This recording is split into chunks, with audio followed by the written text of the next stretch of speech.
Good morning, champions. It's Tuesday. We are in our first week of our 24-week contest prep in full swing. We started contest prep just on Friday, and the two biggest changes we've made are obviously having a caloric ceiling to not go above, and the days that I'm going to the gym, which is 4 days a week, Monday, Tuesday, Wednesday off, and then Thursday and Friday. If the weather permits, okay, I'm not gonna do this when it's like pissing down rain. That's just ridiculous. But when the weather permits, I'm gonna walk to the gym. I live a whole mile and a half away from the gym, so why not get the steps in, okay? All steps count, folks. You want to get your steps in. So I had reached out to my coach and asked him, hey, do you think that would be overkill? Because the one thing I don't wanna do is like outwalk my gains, all right? You know, you can do too much cardio activity and now you're actually depleting the gains you've made. So I asked him about it, he gave me the thumbs up, so here we go. Basically, by the time I'm done with my walking from the gym and back home and then feed the dogs and take them for a walk, I've already gotten in about 12,000 steps before I've even started my day. And then by the end of the day, I probably get close to 20,000 steps in. The caloric ceiling right now is around 1,900 to 2,100 calories, you know, give or take. You want to stay within about 10% of that, you know, you don't want to go basically over 10% of that kind of stuff. I mean, the thing with counting calories is that it's never going to be exactly 100% on point, you know, when you're using your MyFitnessPal and things like that. So if you go a little bit over or a little bit under, and I mean little, I'm talking like a 10% variance, you're not going to do any, you know, major damage. But don't go past that. Seriously, don't do that, because it's like when you go, if you do too much, now you've put yourself in a caloric surplus, and that does you absolutely no good. All right, so we're going to go ahead and smash these shoulders and these triceps, and then go eat some food. Talk to you.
All right, so that was the workout, done in 30 minutes. Each workout, with the exception of the Smith machine shoulder press and the rack push-ups, was taking one warm-up set and then doing the other 2 sets to failure. The shoulder press on the Smith machine was 100 reps, rest, pause, and that was a smoker. It kicked every bit of my ass. And then those rack push-ups were 50 reps. I don't like doing the rack push-ups so much because I feel like I'm hogging the equipment. So that's why I go over to the super heavy end, because there's usually not somebody there that can use those big 9,500 pound dumbbells. So I'll do that. Maybe I'll switch it up and start doing push-ups on a higher box, or maybe take the bar on a Smith machine and put it up higher or something. I'm not sure yet. You know, whatever, it is what it is. Usually, I mean, come on, I'm there for maybe a minute and a half anyway.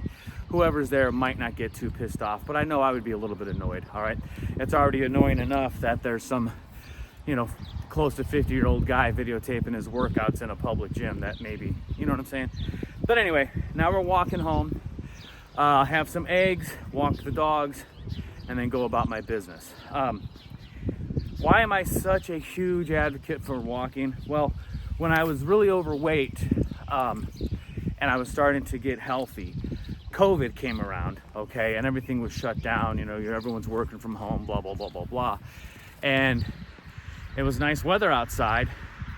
And every time I had to get on a conference call or something like that, I'd put the headphones on and I'd go for a walk. And next thing you know, I'm getting upwards of like 30,000 steps a day and everything. And the fat was just melting off and I wasn't exhausted. All right, yes, you can go run, okay? You can do high intensity interval training, all those different modalities. Look, you know, here's the thing, everything works, right? So it's kind of like, do what you want to do. But my best advice to you is to go for walks, because it's easy. It doesn't really take much training to learn how to do it if you already know how, okay? And, well, simply put, it doesn't tax you so much. All right, now, of course, you got to go a little bit longer than if you do a HIIT session as far as the duration of time, right? But it's not like you necessarily have to schedule an hour and a half worth of walking or something like that. You just have to find ways to walk more. All right, so, you know, you're walking in the grocery store, parking further away from the stores, okay? Taking your dogs for a walk instead of being lazy and just letting them go in the backyard to do their business, things like that. You got to kind of carve out some time, of course, but not necessarily, you know, 2 or 3 hours a day or some shit like that. So, folks, let's, you know, keep this ball rolling, man. Just keep following along the journey, and subscribe to the channel if you have not already. Share this with your friends. Check out some more of these other videos that'll be coming up. Have yourself a beautiful day. Thank you so much for your support, and I love you. Unleash your champion.